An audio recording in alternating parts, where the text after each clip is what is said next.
Welcome, everybody. It's so good to see so many of you here tonight, especially late in term, but given the topic of tonight's conversation, I'm not surprised. It is rather relevant at this point in time. My name is Tom Candon. I'm the Senior Associate Director of the Initiative for Global Security here at the Dickey Center for International Understanding.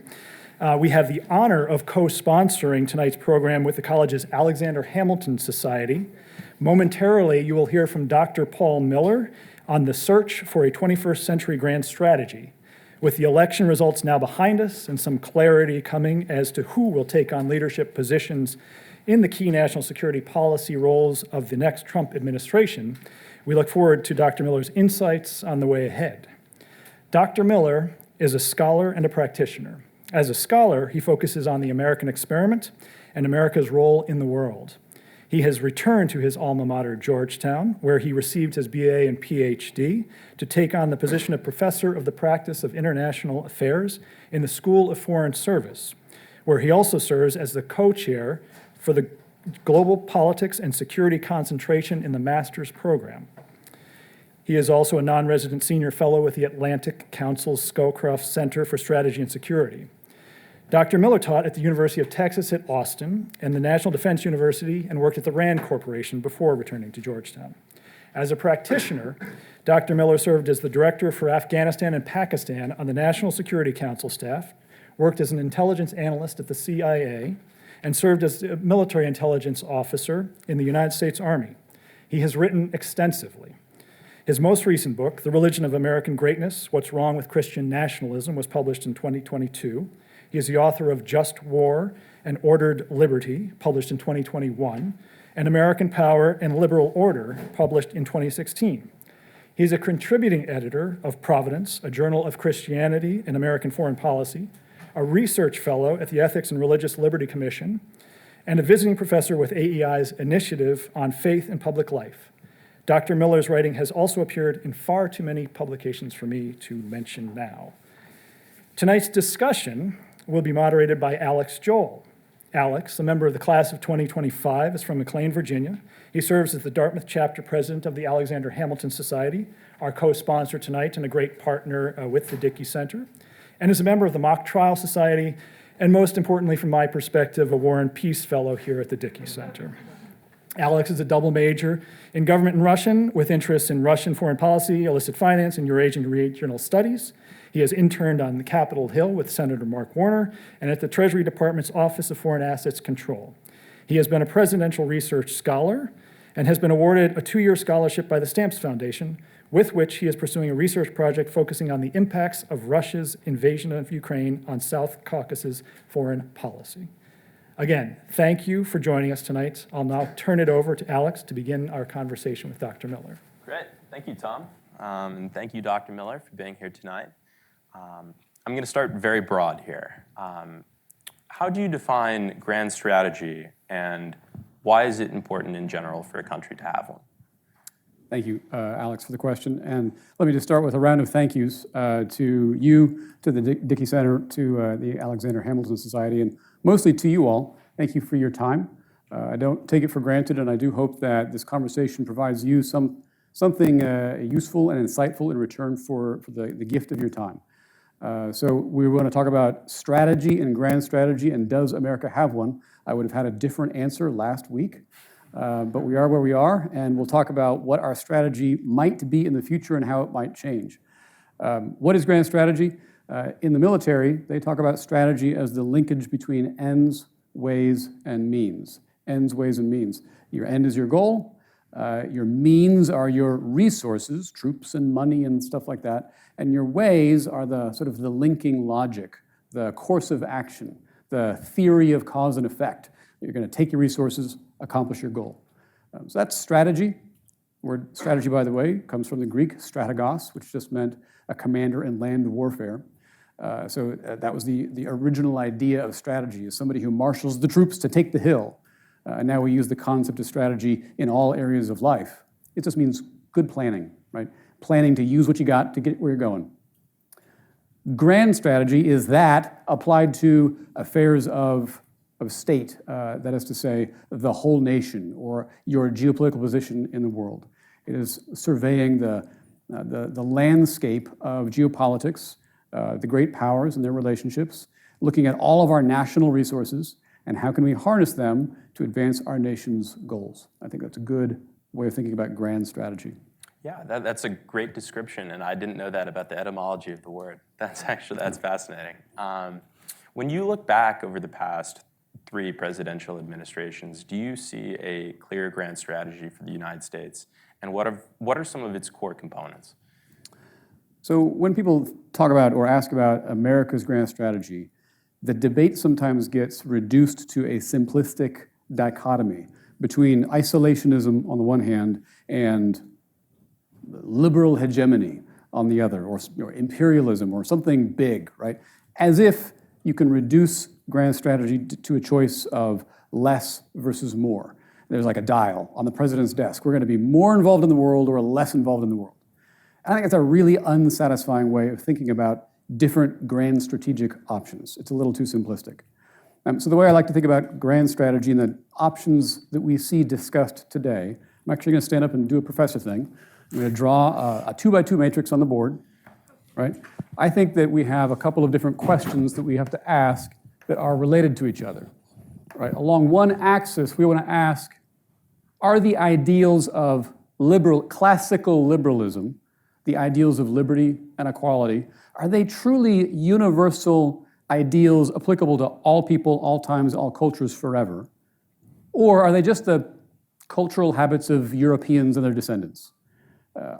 Is liberalism universalizable? I'm going to put a big U right there. Or is it actually just particular, right? Universal liberalism or particular liberalism? On the other axis, I think the question is more or less, how dangerous is the world? Is it really, really dangerous, or is it actually relatively safe? Or another way of asking the question is, how hard is it to get stuff done in the world? Do we face a lot of opposition and resistance to accomplishing our goals? Or is the world relatively benign and easy to maneuver within? Right? So if that's your matrix, the people who think that liberal ideals are universal and the world is relatively benign, I'm going to call them our liberal internationalists. Liberal internationalists.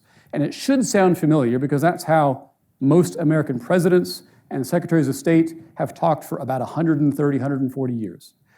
We stand for liberty and equality on the world stage, and the world is generally congenial to these ideals. If you think that the world is actually, let me actually move over here.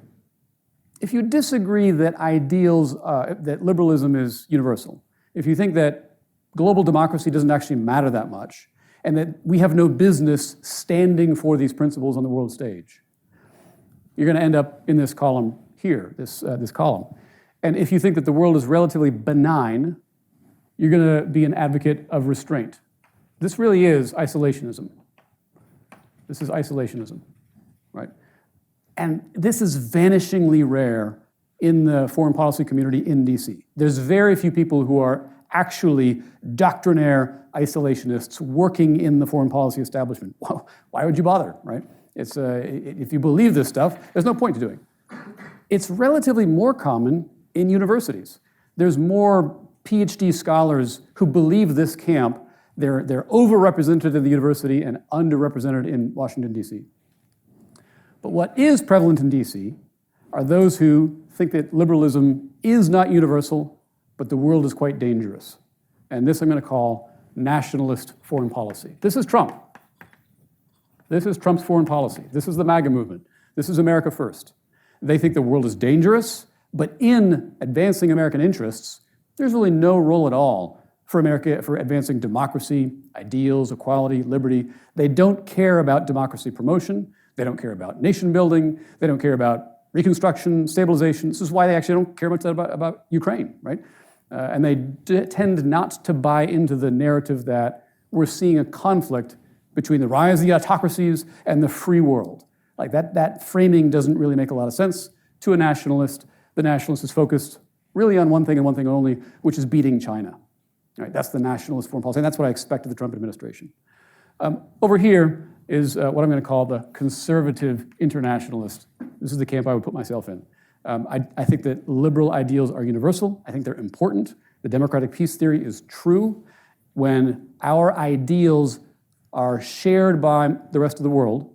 It's good for us. It's good when other people believe the same things that we believe about justice, about human dignity, about equality. It fosters a culture of the free world, which is the outer perimeter of American security. It is an engine of American prosperity, and it's a tool of American influence. So I believe that we should encourage the growth of a free world order, because that is, again, an extension of America's interests. And that's where I differ with Trump up in that quadrant there. I'd say Obama mostly talked like a liberal internationalist, though he had some instincts towards restraint. Biden, similarly, talks a lot like a liberal internationalist. He came into office talking about restoring global democracy and a democratic alliance. Right? That's a very classically liberal internationalist thing to say. Most presidents since World War II, and even actually since McKinley, talk that language, liberal internationalism. And I would just want to nudge them up a little bit on that column. So you have a very unique perspective at being a scholar and a practitioner, as Tom mentioned in the introduction. And I'm curious, having served in 2 different presidential administrations, how do you see those differences in strategy manifest at a working level? So I think most presidents don't come into office with this in their heads. They don't have maybe a very self-consciously worked out theory or grand strategy. They have a gut, particularly Bush, right? He liked to talk about going with his gut. And the staff has to take that gut and the campaign speeches and translate it into these policy documents, the National Security Strategy, the Quadrennial Defense Review, the National Military Posture. And as you do that, you start to get a little bit more detail. But in reality, strategy is made by the accumulation of small decisions day by day in the Situation Room. All right. I read this book once about Harry Truman and his grand strategy in the post-World War II era. When we think about Truman, we think about, well, the NATO and the Marshall Plan and the Berlin airlift. And it seems like there's this cohesiveness to it.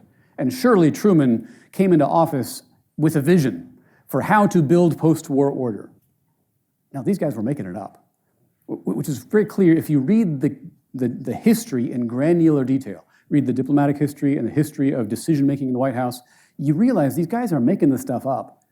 But as they make it up, they're constantly making it up with reference to a broad worldview. And at the time, for Truman, it was the idea that we needed to build a culture of world order, of a free world, investing and reconstructing Europe to avoid the mistakes of World War I and to face down the Soviets. So there was a broad consistency to it that was, again, sort of at the gut level, but it emerged through the day-by-day decisions as they responded to crises. So I think the working level has to take their cue from higher, develop options to respond to the crises, and then the president makes decision after decision after decision, which adds up to a strategy that you understand in retrospect. In that same vein, when we start considering some of the recent picks for cabinet-level positions in the Trump administration, I think it's a question on a lot of people's minds. How do you think that this conception of America's place in the world and grand strategy ultimately ends up manifesting in the policy of that administration? And can we take any cues from his first administration, or is this a different cast of characters and we should probably expect different things? Yeah. So are you asking me what do I think Trump's grand strategy will be? Yeah. So it's tempting to be a little bit sarcastic and say, oh, he won't have one, it's too chaotic. And it is true that the Trump administration in the first term was quite chaotic. And nonetheless, grand strategy is the emergence of a lot of decisions taken together. And so there is a strategy even there.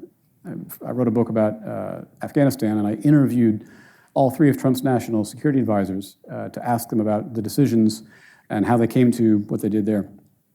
All the stories you've heard of the Trump White House, they're true, right? There's not a very regular process. It is very chaotic. Trump will announce a decision one day and change his mind and announce a different decision the day after that. So it's all true. I expect that will continue to be true in the second term.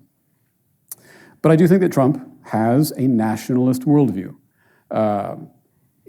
Some people say Trump doesn't believe anything. He's just sort of pure opportunism and chaos and corruption. No, he is an ideologue. He is a nationalist. That is true domestically. It is true internationally. If you look at his public statements over 40 years, well before he got into politics, the number one most consistent thing he's talked about is trade protectionism, which is essentially economic nationalism. And the second thing he talks about is immigration, right? Immigration restrictions. It's a form of sort of cultural nationalism. And Christian nationalism then sort of gloms onto that. The foreign policy component to nationalism, a nationalist foreign policy, Trump calls it the America First foreign policy. I think it actually ends up being functionally America alone, right? As a conservative internationalist, as an internationalist, I recognize that our allies augment American strength. That it's a win-win. It's a positive sum thing. We and our allies acting together are more than the sum of our parts. We have more weight, more heft, more leverage, more influence, more credibility on the world stage when we act with our allies. Trump, by contrast, regularly demeans NATO. He calls it into question. He actually said publicly a year or two ago that we wouldn't come to the aid of our NATO allies. I think he picked on like Moldova or something like that, or maybe it was Macedonia. He simply said, no, we wouldn't come defend them if they were invaded. For a president to say that undermines the very purpose and meaning and truth of the alliance. And I think that's quite dangerous. So Trump's grand strategy amounts to, again, sort of America alone, America without alliances. It amounts to economic nationalism, immigration restrictions. But it is not isolationist. I want to be very clear about that. Some people have taken Trump's comments about alliances and called him an isolationist, and that's not true. He's quite comfortable acting on the world stage. Remember 4 years ago, he dropped a drone bomb on Qasem Soleimani, an Iranian general of the IRGC. That is not an isolationist act. If anything, it was an act of war against the Islamic Republic of Iran. I'm not mourning for Qasem Soleimani, but it was an alarmingly, I think, rash thing to do, and it was not the act of an isolationist. It was the act of a unilateralist and a nationalist who was very comfortable with using American power, just not for fostering a culture of the free world.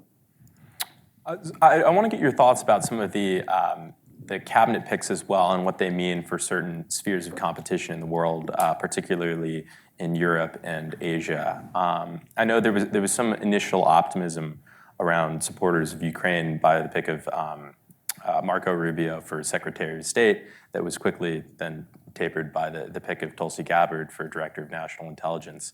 So seeing that ideological diversity within the picks for cabinet positions, do you think the foreign policy of the Trump administration will swing toward any one sphere of, or swing toward or away any one sphere of competition? Yeah. So remember that the president gets the deciding vote because he gets the only vote, right? There is a tug of war within administrations, all administrations, over the direction of foreign policy. It usually falls along the lines of the State Department versus the Defense Department. It's not always the case. In Trump's first term, there was, for the first 2 years, you had General McMaster at the National Security Advisor, General Mattis at Defense, John Kelly as the Chief of Staff, who were the so-called adults in the room, right? They were credentialed, experienced, serious people who tried to keep the ship afloat and behaving normally and keep American foreign policy roughly on track. And after 2 years, Trump was so frustrated that he fired them all.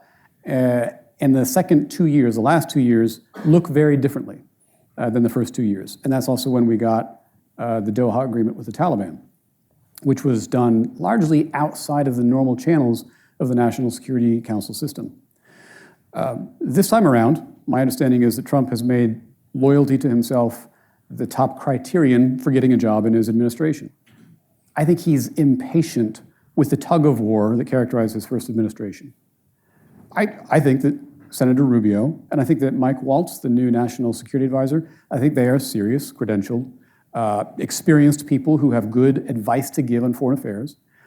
But I think that I will be waiting to see how much influence they actually have in all those day-to-day decisions that add up to the grand strategy. I'm a little pessimistic right now because I know that the president has the final say, and there's, as we see every day now with the names being announced, more and more people being nominated who I don't think are serious people. And so I'm not sure that the Secretary of State Rubio or that Mike Waltz will be able to keep the ship afloat. Zooming out a little bit to the level of the international system, there was a recent op-ed by Francis Fukuyama who famously declared the end of history after the Cold War. And he argued that the election of Trump to a second term effectively marks a decisive rejection of liberalism. And that being said, you talked about the importance of the liberal international order. Yeah. Do you think that there is still a liberal international order after this presidency? And if not, what might take its place? I want to say a few things about Fukuyama. Number one, he was right. His original article, The End of History, everybody forgets there was a question mark at the end of it. Right? The article was actually The End of History. Second, it was a really good article. Go back and read the thing. It was very profound, very insightful. And one of the things he said is, the forces that might drag us back into history include nationalism, religious fundamentalism, and essentially historical nostalgia. Well, guess what just happened over the past 30 years? Fukuyama also wrote a book just a few years ago called Identity, the politics of resentment, the demand for dignity and the politics of resentment, which I think is sort of the book of the age. I think it's the most profound book of international politics that I've read. So I commend to you Fukuyama's writing. I think he's correct that this election is the American electorate voting against that column over there, right? Voting against an internationalist understanding of the world. Voting against America as the exemplar of universal values of liberty and equality. I think 52% of the electorate don't care about that and don't believe it. They are voting for nationalism. I don't think they're voting for isolationism. I think they're voting for nationalism.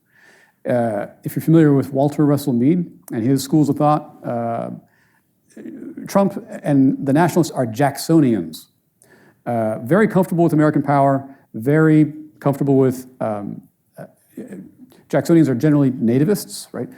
Which accounts for the immigration restrictions, and don't think of America as this city on a hill. They are just very happy with America being America, and if anybody gets in our way, we'll drop bombs on them and then we'll go home, right? That's Trump, that's nationalism, that's the Jacksonians. So yes, I think Fukuyama is correct. This election was a rejection of that, I'd say, the Reagan-esque vision of America's role in the world. It doesn't have to be the final word. It's never the final word, because there's always another election. And I think that the pendulum swings. We will reap the costs of a nationalist foreign policy. The cost of Trump's first term was defeat in Afghanistan. And I fear the cost of Trump's second term will be defeat in Ukraine. The American public and the European public will only take so many defeats until the pendulum swings back.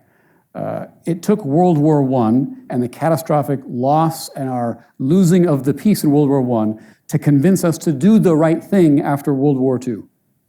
So it may take a few more defeats and losses and a lot of catastrophe in the meantime. We will eventually, the pendulum will swing. What did Bismarck say about the United States? The United States always does the right thing after it has exhausted the alternatives. Yeah, that's very well put. You mentioned Afghanistan a couple times now. Churchill said that. And I want to get your perspective on how do you think that the United States' pullout of Afghanistan influenced perhaps like this pendulum swing in the first place? So there's a widespread perception that Iraq and Afghanistan represented an excess, hubris, liberal hegemony. As the neocons run amok. Notice I didn't put that up on the board. I think it's just unhelpful to even bring that word in.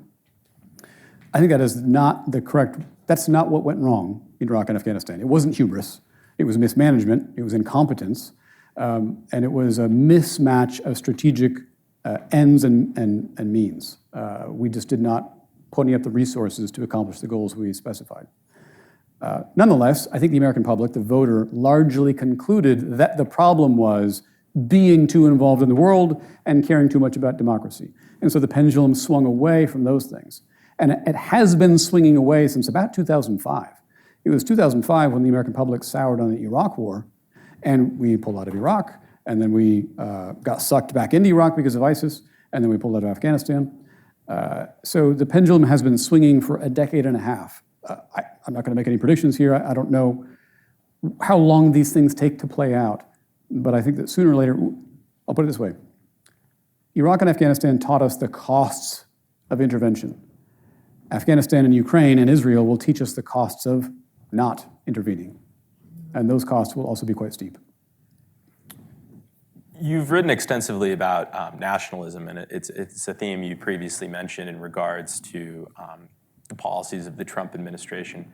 And I'm curious to hear your thoughts on how the politics of rising nationalism in America, particularly Christian nationalism, could influence foreign policy on the world stage. Yeah, so you're asking about how does Christian nationalism affect our foreign policy? Yes. Yeah. So first, foreign policy is downstream of national identity, right? We act on the world stage based upon who we think we are. In the 1840s, the Whigs were in charge, and they consciously decided to stop expanding westward, because they couldn't stop American slavery. And they didn't like it. And they thought America was mostly a force for evil. And so they wanted to not expand. It was only after the Civil War that both parties were comfortable expanding again, because they felt America was then a force for good. Similarly today, you have to ask the question, who are we, before you can answer the question, what do we do in the world? What's our role to play in the world? And there's not a clear answer to that. There's not a clear answer even within either party. I don't think either party stands for a coherent answer to that question. Again, I think Reagan had a good answer to that question. I think Truman had a good answer to that question. I think there was a clearer sense during the Cold War of what America meant, what it stood for, and we've sort of been losing that since the end of the Cold War. Christian nationalism is an effort to answer that question. I'm a Christian. I attend a Baptist church with my wife and my 3 kids. I'm an American. I love this country. These two things are separate, and it's important to understand where the boundary lines lie between them. Christian nationalism is the belief that America is a Christian nation, and we should use the government to keep it that way. It's a belief that the government has a role to play in telling us who we are, defining our national identity.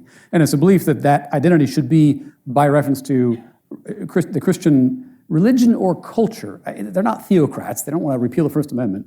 But Christian nationalists generally do want to use the government to promote a kind of a template of what it means to be an American. And they're not talking about the creed of liberty and equality. They're talking about a Judeo-Christian or Anglo-Protestant cultural template. Now, how does this affect our foreign policy? Partly through everything I just said about nationalism, right? It's not isolationist, but it's also not internationalist. It's all about advocating for American power without any sort of reference to liberal ideals. There's another kind of weird way it affects our foreign policy.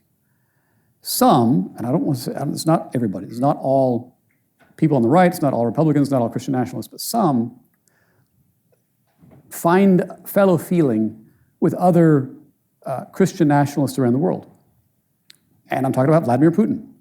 Right? If you know about Putin's regime and the propaganda he tells about his own regime, Russia is a sort of a Christian nationalist regime in the sense that the Russian Orthodox Church has been almost wholly subsumed within the state, and it's been turned into a propaganda arm of Putin's tyranny and aggression. And it's really gross. If you're a Christian, especially if you're Orthodox, I'm offended, theologically, religiously offended by the kinds of things that Putin does with his religion or with the Russian Orthodox Church in Russia, using it to bless his aggression and his war crimes. But there are some Americans on the right who look at Putin and listen to the rhetoric that Russia is a bastion of values against the decadent, immoral West. And they think, yeah, that's right. Right? These are Americans who are agreeing with Russian propaganda. So that is one way that I think we've seen some Christian nationalists be, that's how it's changed their foreign policy. There's this weird sympathy towards Russia in some corners of the Christian nationalist movement. Yeah, that's a very good point. I think at this point in the discussion, I want to open up the floor to audience questions. Would you prefer to, that's fine. to call on people yourself? Or Sure. Okay. What do you want to talk about? Right here. For Trump's interest in Israel, is it more to do with Christian nationalism or just sort of an anti-Iran nationalist approach to foreign policy? Yeah, so the question is, what is Trump's Middle Eastern policy towards Israel and towards Iran, and is Christian nationalism a part of that? So the American right is extremely pro-Israel, and some of that is Christian nationalism, some of it's not, some of it's just humanitarian. Look, I'm pro-Israel, I'm a Zionist, right? I think Israel has a right to exist. There's some people who support Israel for Christian nationalist reasons, but oh well. Trump, I think, understands his base. I think that he's generally pro-Israel. He did say a few things on the campaign trail, a little critical of how long this war is taking, right? He's as I recall, I think he's encouraged Netanyahu to kind of wrap this thing up. That aside, I expect that the administration will be very strongly pro-Israel. Give them a green light, not necessarily forever, but essentially no restrictions, get this job done and wrap this thing up. I don't think you're going to hear the Trump administration criticize Israel for its targeting or for collateral damage, the way the Biden administration has sometimes done. And by the way, I think appropriately done. I fully support Israel's fighting a just war, but they've maybe not always been fighting it justly. I think the use in bello has been a little troubling sometimes. I don't think we'll hear that from the Trump administration. I think that they're not going to criticize Israel. I'm a little concerned that no one seems to be talking about a post-war settlement or arrangement. Netanyahu's not. He rejected the two-state solution. He seems to have in mind an indefinite Israeli military occupation of Gaza, which is a terrible idea. But I haven't heard Trump propose anything different. I haven't even heard Biden propose anything different. Seems to me that Harris didn't propose anything different. Nobody has really outlined what this war is supposed to result in. And I think it should result in a two-state solution. I think the only possible shape of peace and justice in the Middle East involves a Palestinian state alongside an Israeli state, both in security, independence, and dignity. And so if the war accomplishes that, great, but we do need some policymakers to actually talk about that to bring us there. You asked about Iran. I think that the Trump administration probably does not want to spend a lot of time on the Middle East. Generally pro-Israel, generally anti-Iran and hawkish towards Iran, but I don't think that he's going to rush in to make this a priority. The priority is China. I think Trump, if there's any success here, he will be known as the president who began to fight the Cold War against China. That's really and if he does that, I think that's not a terrible thing. Because I agree with him that the world is dangerous and China's a big part of that. But I think that's his number one priority and maybe his only priority. That's the only thing that unifies all his advisors. What does Rubio have in common with Mike Waltz and with Donald Trump and with Hegseth? I think it's China. I think it's getting tough on China. So that's their priority, and I don't think they want to spend a lot of capital on Iran. To the extent that they do, they'll be hawkish. They won't like Iran. They'll do sanctions. They'll crack down. And if Iran races for the bomb, look out. I don't know what's going to happen, but there you go.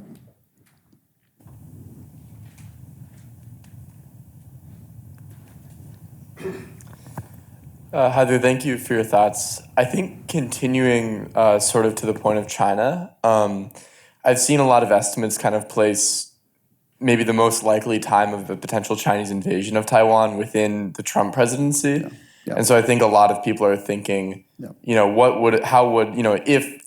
guess maybe the first question would be, would China actually invade? But if China invaded, how would a potential Trump administration, in your view, respond to that? Yeah. Check your watches. The invasion is imminent. Yes, I've seen this before. It's been bandied about actually for several years, calculating the growth of the Chinese Navy, the growth of the Chinese economy, when they might be ready, and statements from Chinese officials. They're not very quiet about this stuff. The thing that concerns me is the most dangerous moment is when the Chinese policymakers believe their power has peaked. Because every day that their power is still growing, they can afford to wait for the next day and the next day, because they'll be in a better position. But the day they come to believe that they've plateaued is the day they decide to roll the dice. This is what Putin did for Ukraine. Russian power was already declining, so he had to roll the dice and go for Ukraine now before he became even weaker. So yes, I think the window may be close on that. Will the Chinese invade? I think that I had a professor once mock that idea as the million-man swim, right? It's almost a logistical impossibility to mount a sort of D-Day invasion of Taiwan from across the Taiwan Strait. It's much, much longer than the English Channel. Satellites would see them coming from miles and miles away. And we have given and sold a ton of weapons to Taiwan and helped them plan their defenses. So if China actually tried a D-Day style invasion, it would not go well, I think. More likely scenario is this, that China begins to test fire missiles off the coast of Taiwan. And the next missile is 1 degree closer, and the next missile is 1 degree closer. And China simply says, we invite you to recognize Chinese sovereignty over Taiwan, or the next missile will fall on Taiwan, and it will have a nuclear warhead on it. And it's this kind of nuclear blackmail that China could levy to diplomatically coerce Taiwan into just recognizing Chinese sovereignty. That's a plausible scenario. Now you asked, how would Trump respond? I put it in my hands because Trump is very unpredictable. And it's a little frustrating because American policy should have some predictability to it. We should be able to say, this is what American policy is, and we can expect America to do X when Y happens. I feel like you just can't do that with Trump, and I think that makes the world even more dangerous. Now, Trump might be actually counting on that. The madman theory of international negotiations, right? Act crazy to scare the other guy, right? That's what Nixon's theory was with the North Vietnamese. The problem with the madman theory is you have to be faking it, right? And I don't know that Trump is able to dial up and dial down his crazy for maximum diplomatic leverage. Remember back in 2017, he did something like this with North Korea. There was a lot of saber rattling, a lot of harsh rhetoric about North Korea. I thought there was some logic to that. And then he totally flubbed the landing. He met with North Korea, the leader, face to face, handed him a lot of credibility, signed a meaningless piece of paper. And it was not an effective way of resolving anything. Nothing has changed. And so I'm not sure that Trump is able to kind of deploy his craziness in a strategic way to drive any kind of good bargain with China.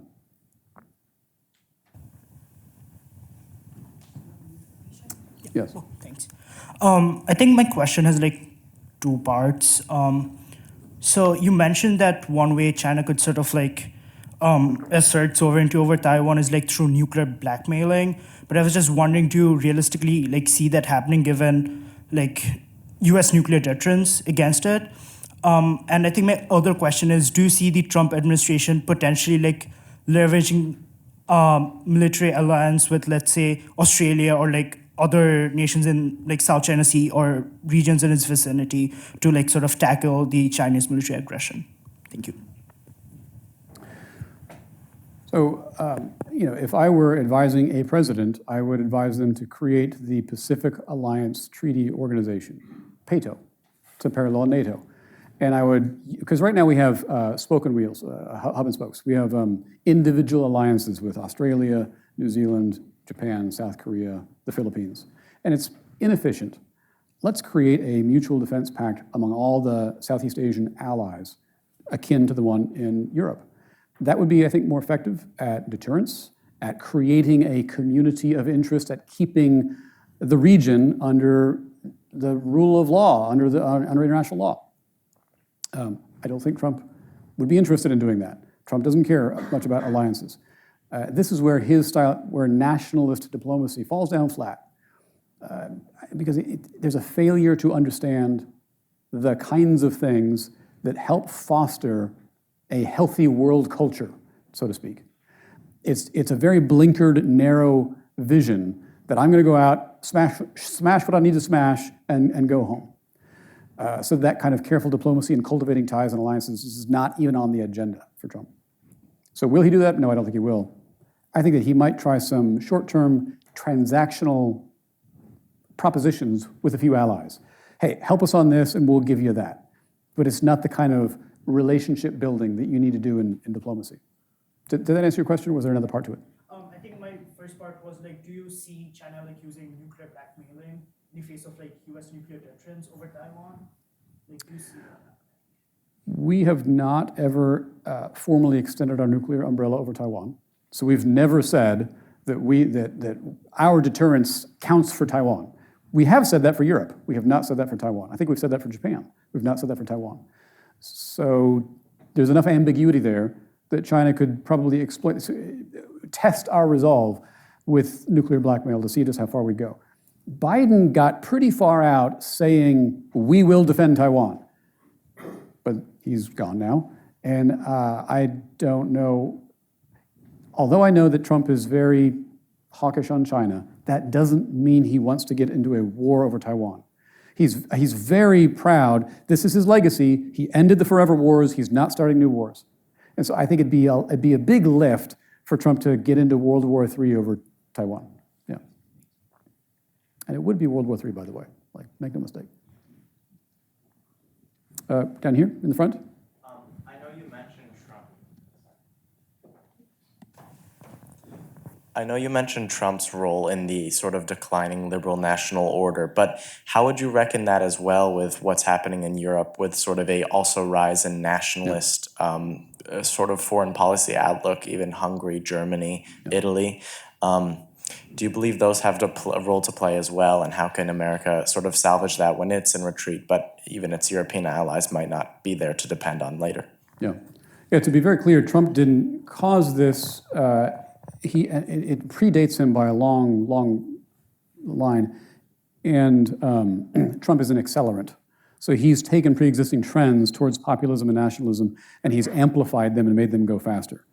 But the trend towards tribalization goes back at least to the end of the Cold War, if not much long before that. I mentioned Fukuyama. One of the other great post-Cold War essays was by a guy named Benjamin Barber. And the essay was called Jihad versus McWorld. Later turned it into a whole book. McWorld is the forces of globalization, global capitalism, kind of soulless, consumerist, there's golden arches in every world capital. And the forces of what he called jihad is not specific to Islam. He was using that as the shorthand for all the forces of cultural particularism and tribalism and nationalism. And Barber wrote this back in like 91 or 92, and he understood that there's a dynamic of both of these things happening at the same time. Increasing globalization, increasing tribalization, all around the world at the same time. And Barber, I think, rightly said, neither one is righteous and neither one is wholly evil. They're just facts of our social existence. And if we want a humane future, we have to find a way to reconcile them. And to me, that means a sort of a subsidiarity or federalism. You nest the free world within sovereign free states, within communities and localities. There has to be this nested order from local to global, where we can live out our particular cultural identities in healthy, vibrant ways, but that not in ways that destabilize world order or involve killing other people on a mass scale. Embrace your cultural particularity, but do it within the broader framework of ordered liberty among nations. That is a vision I can get behind for local and global politics. And I don't think Trump, nor do I think Biden or Harris, I don't think anybody has really articulated a vision quite like this. So I'm still waiting for somebody to give flesh to these bones. Yeah. Well, my friend asked the question that I was going to ask, but I can add a twist to it if you don't mind. What I was going to ask was this globalization is sort of an instrument to, spread around the world the lower left corner of that diagram there, perhaps. But as you said, the autocracy has been increasing in the Middle East, in Northern Africa, in Europe, and establishment, the U.S., what would you say to this view that establishment U.S. is having increasingly a hard time in communicating with this autocracy increasing in the world, and Trump actually can do better in communicating in a commercial view, like give or takes, more friendly approaches, and having things done. I'm not a pro-Trump person or anything, please don't get me wrong, but I'm just saying maybe he does a better job in doing things done, because the other party is not anymore in the communication channel of establishment. So Yeah. It's okay if you are a Trump supporter. All perspectives are welcome. I'm a pretty strong Trump skeptic, but look, if we can't talk to each other, what are we doing? This is a university. We should be able to welcome all perspectives. All right, so the question is, maybe isn't Trump actually better at diplomacy because he can talk the language of these autocrats around the world? I think Trump can be effective at short-term transactional deals. He's a real estate guy, right? He's a businessman, maybe not a very good one, but this is what he cut his teeth on.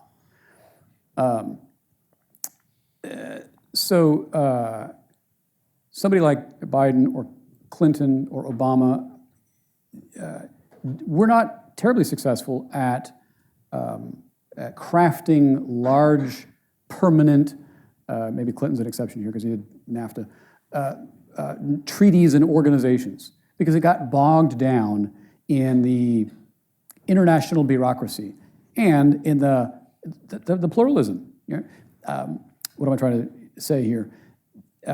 I'm agreeing with you that Trump may be more effective at a certain kind of diplomacy, and I'm recognizing that there's an ineffectiveness in the American elite, the blob, the foreign policy blob, because they don't really understand how much of the rest of the world really is. I was just telling my students the other day that the American foreign policy elite is highly educated, highly secular, highly officious, technocratic, and I mean this as a criticism. And there is a detachment from the lived reality of most people in the world who are just not those things at all. My students are among the most highly educated 10% of humans on Earth ever. How are they going to empathize with a villager half a world away and understand how to help build a culture of liberal order with that villager? I worry a lot sometimes that detachment is harming our ability to make coherent foreign policy. I don't think Trump's the answer, but I do recognize there's a problem there. Yeah.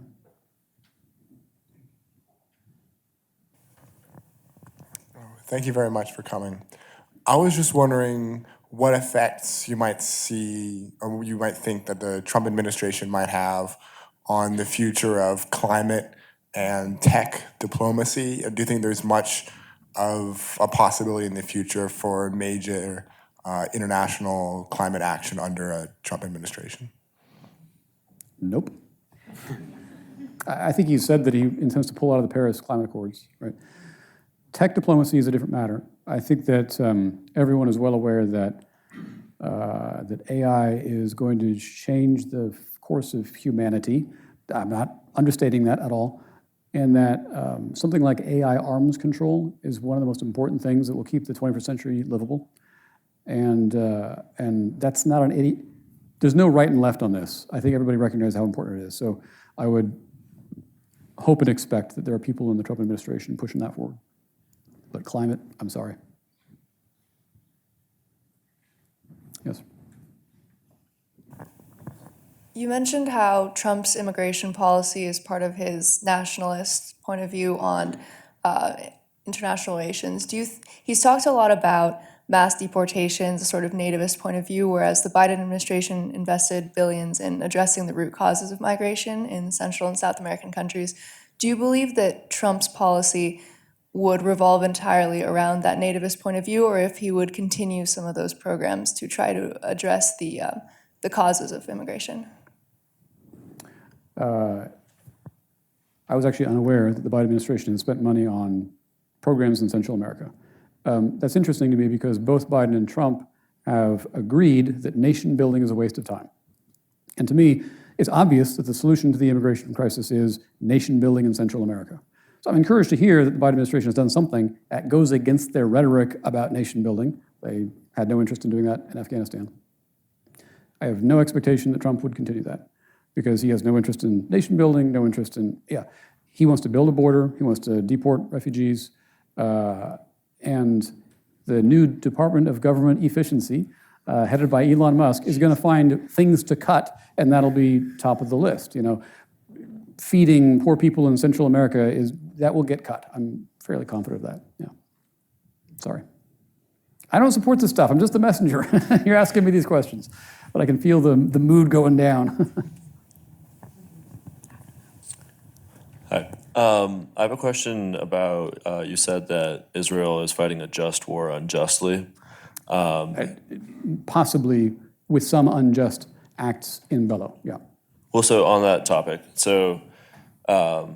Secretary Blinken and Austin have now twice sent letters to their Israeli counterparts, threatening to withhold further military aid if they don't adjust if Israel doesn't allow more access to aid in Gaza. And so the U.S. just came out and justified their continued sending of military aid, saying that they've slightly sent in and allowed more access to aid in Gaza.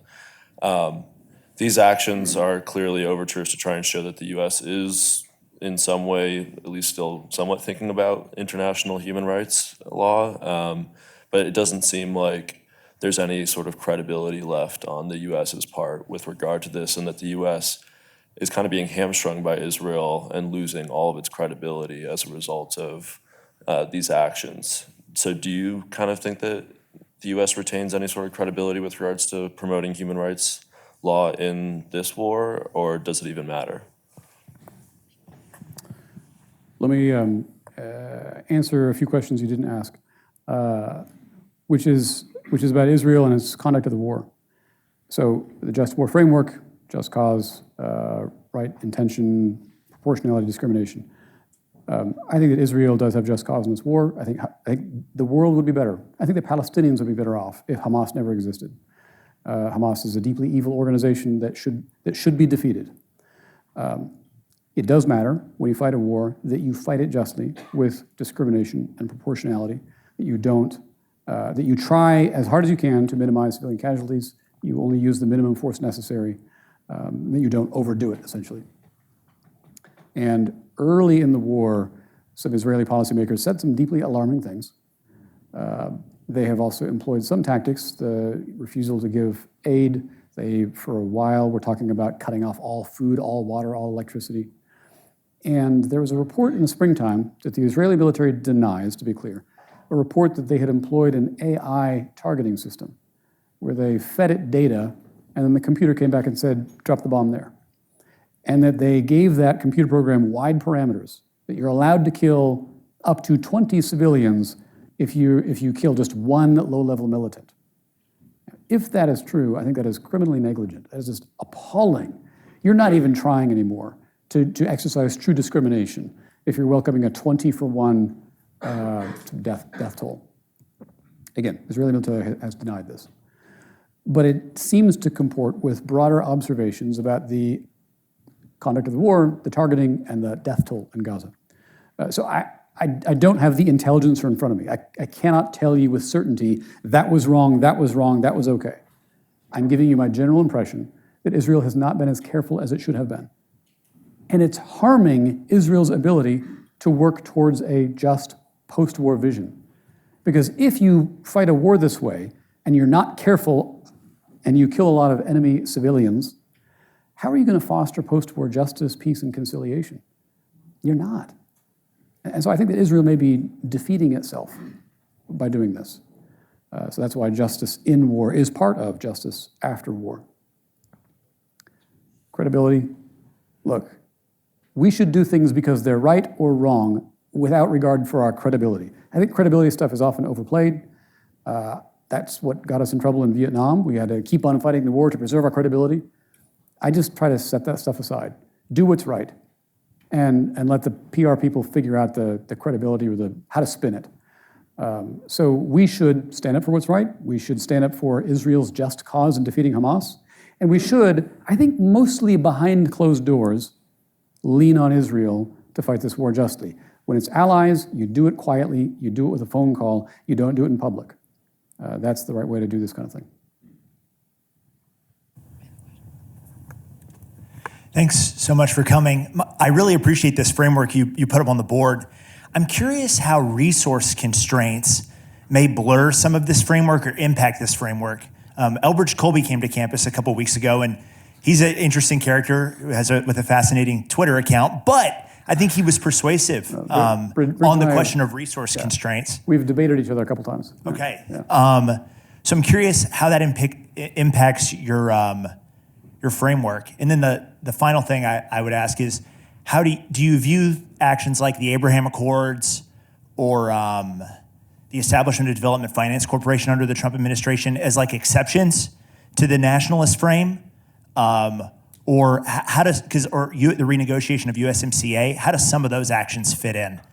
So I know those are not totally related, but curious your thoughts on both. So the Abraham Accords that helped normalize relations between Israel and a few of its neighbors, good thing. I don't see it as especially nationalist, nor is it especially internationalist. It was a transactional deal to help an ally normalize its relations with neighbors. And then we were doing them with sort of one-offs. There was no grand bargain there. So again, there were good things. Resources. The critique against internationalism is that we're broke and we're incompetent. The vision I lay out in conservative internationalism is too hard, too expensive, too hard, too impossible, we're too dumb. And my response to that is open up a book of history. The defeatism and the pessimism I hear from the folks who want to criticize an internationalist vision, I think is historically ungrounded, is unfounded. In World War II, with half the population and a fraction of the economy, we did much bigger and more ambitious things. And then we landed on the moon after that. Get your hope back, people. We are capable of doing big things. It does require some greater discipline. It does require maybe fixing Congress, and by fixing Congress, fixing our budgetary process, because I'm not sure an internationalist vision is possible with our current budgetary process. Not the budget, it's the process. It's the broken process that is the real problem.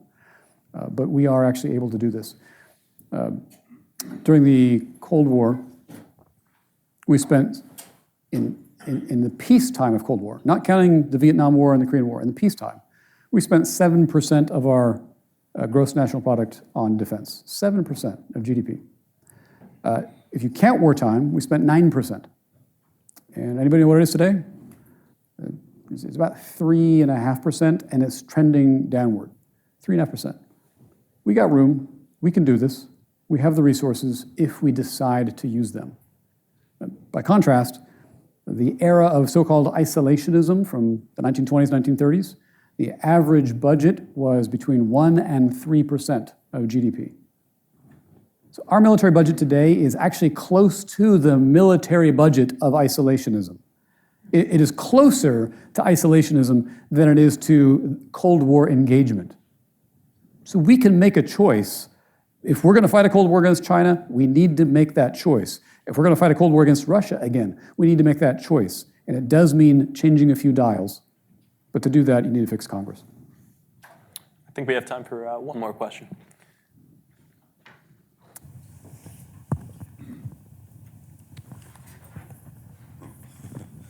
Thank you very much. Your thoughts about the world have been very stimulating and very informative to help us understand our challenges better. My question has to do with Trump's intention to increase tariffs or establish more tariffs to protect our economy, as he says. And I just wondered what you think about that. During my international business career, I realized how protective tariffs can really decrease productivity in a country and make the country less competitive. Brazil was a great example. They had high tariffs, and when they were finally removed, their businesses just couldn't compete with the world, and high unemployment resulted. Anyway, I'm just curious what you think. There could be some situations where you want a short-term tariff to cause something to happen, but overall, I feel it's not the best strategy. Yeah. International political economy is not my specialty, but here's what I think I know. Free trade grows the pie. I think the economists, the mathematicians have proved that beyond any question. It grows the pie. The question is, how do you divide up that pie? Also, the question is, where are you getting your ingredients for that pie? If all your ingredients are coming from China, do you want to eat that pie? If it's not just a pie, but if it's the entire economy, do you want to be dependent on somebody else who has that kind of economic leverage over you if you're depending on them for all of your resources, for all your pie ingredients? The case, so Trump has one case for tariffs, which is beat up on China. All right, leave that aside. There is a case for some limited, targeted tariffs to protect national security industries, and we're expanding the list of what counts as a national security industry. It's not just guns and bombs. It is all IT. It's everything to do with AI. It's all biotech and pharmaceuticals, right? These are all industries that we want to protect so that when we're growing those pies, we're growing it with homegrown, either made in America or made in our allies. And I think there's some logic to that. Is it less efficient? Yes. Is the pie a little less bigger than it could have been? Yes. Is it worth it to not expose ourselves to China's economic leverage and blackmail? Yes, I think it's worth it. So, so long as we keep it narrow and targeted, there's good cause for this. All right. Well, seeing that we've hit 6:30, I want to say a big thank you to Dr. Miller. This has been an incredibly insightful conversation about U.S. foreign policy, grand strategy, and hopefully we all learned a little bit more about where we're going to be going in the next 4 years. But Thank you. if you all join me giving a big hand for Dr. Miller.